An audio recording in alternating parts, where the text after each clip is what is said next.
Dear student, next topic है हमारा three phase induction motor की speed control.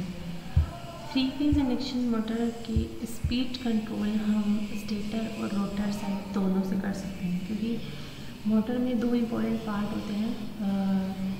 One is stator जो कि स्टेशनरी पार्ट होता है, और अदर इज रोटर जो कि रोटेटिंग पार्ट है। तो स्टेटर एंड रोटर दोनों साइड से हम इंडक्शन मोटर की स्पीड कंट्रोल कर सकते हैं। स्टेटर साइड से स्पीड कंट्रोल करने के 3 मेथड्स हैं और रोटर साइड से स्पीड कंट्रोल करने का एक मेथड है। स्टेटर साइड से स्पीड कंट्रोल करने के मेथड्स जो हैं वो है, पहला by changing the number of pole, मतलब पोल्स के नंबर को चेंज करके हम स्पीड को कैसे कंट्रोल कर सकते हैं।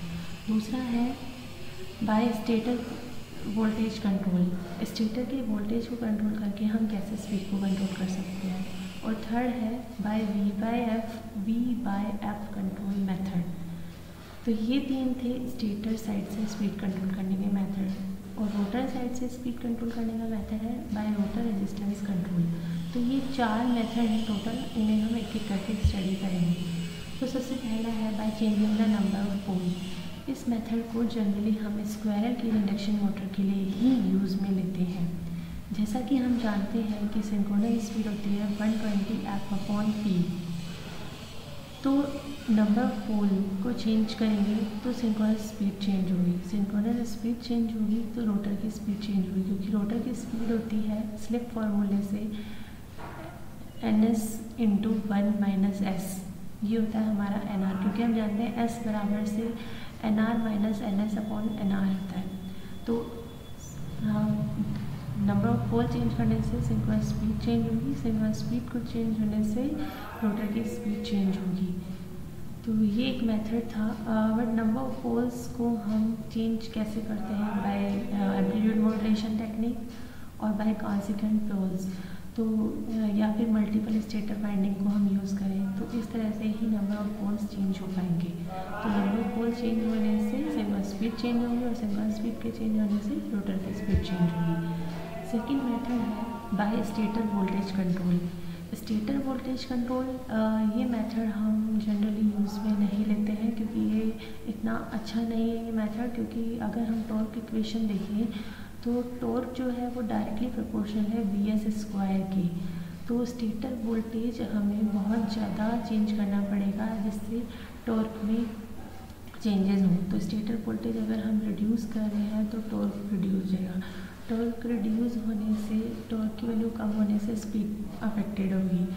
और साथ ही साथ जो करंट है वो इंक्रीज़ हो जाएगी। करंट इंक्रीज़ होने से मोटर पे हीट प्रोड्यूस हो सकती है, जो कि अच्छा नहीं है, नॉट गुड फॉर मोटर। इससे लॉसेस भी इंक्रीज़ हो सकते हैं। तो स्टेटर वोल्टेज में चेंज करने से टॉर्क में चेंजेस होंगे और टॉर्क में चेंजेस होने से स्पीड अफेक्टेड होगी। तो इस तरह से ये स्टेटर वोल्टेज कंट्रोल मेथड था, जिसे हम रेयरली यूज़ में लेते हैं। ये इजी है, चीप है, बट रेयरली यूज़ में लेंगे। थर्ड है V/F कंट्रोल मेथड। ये सबसे बेस्ट है ये मेथड। जैसा कि हम जानते हैं कि सिंक्रोनस स्पीड 120 F/P है। फ्रिक्वेंसी में चेंज होने से स्पीड चेंज हो जाएगी, मतलब स्पीड अगर हम फ्रिक्वेंसी बढ़ाते हैं तो स्पीड बढ़ेगी, फ्रिक्वेंसी कम करते हैं तो स्पीड कम हो जाएगी। और एक नेक्स्ट फार्मूला होता है जिसमें V बराबर से 4.445 F/P के ये वोल्टेज इक्वेशन होती है। अगर हम यहाँ से V/F रेशो देखें तो वो फ्लक्स के प्रोपोर्शनल होता है।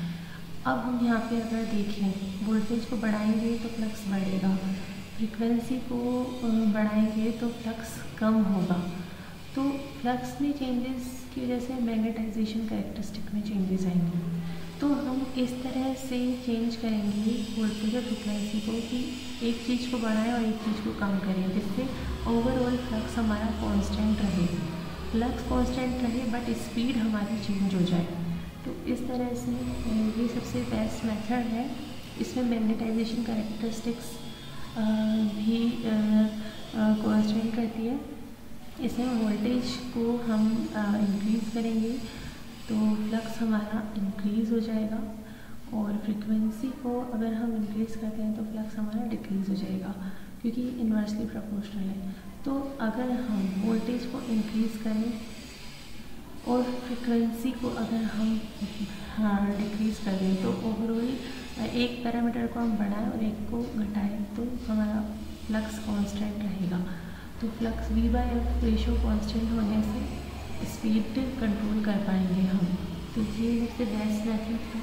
ये 3 मेथड से स्टेटर साइड से वोल्टेज कंट्रोल करने के, एक पोल चेंजिंग, एक स्टेटर वोल्टेज और तीसरा है V/F कंट्रोल मेथड। अब रोटर साइड से स्पीड कंट्रोल करने का मेथड होता है बाय रोटर रेजिस्टेंस कंट्रोल। जैसा हम जानते हैं कि टॉर्क इक्वेशन जो होती है, torque is proportional to slip upon rotor resistance है। तो ये जनरली मेथड जो है ये बाउंड रोटर मोटर के लिए यूज़ में किया जाता है। अगर हम यहाँ रेजिस्टेंस की वैल्यू को इंक्रीज़ करते हैं तो टॉर्क डिक्रीज़ हो जाएगा, टॉर्क डिक्रीज़ होगा तो स्पीड भी हमारी चेंज हो जाएगी।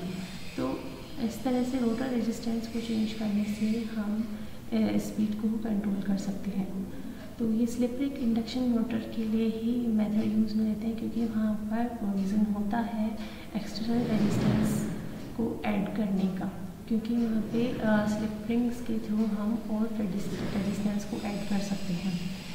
तो ये सिंपल मेथड है, बट यहाँ पर भी हीट प्रोड्यूस होती है और इसलिए इसकी भी एफिशिएंसी थोड़ी लेस है। पर रोटर साइड से स्पीड कंट्रोल करने का यही मेथड है और ये सिर्फ और सिर्फ बाउंड रोटर मोटर के लिए भी यूज़ में लेते हैं। तो इस तरह से हमने 3 फेज इंडक्शन मोटर के स्पीड कंट्रोल करने के मेथड्स की स्टडी करी। Thank you.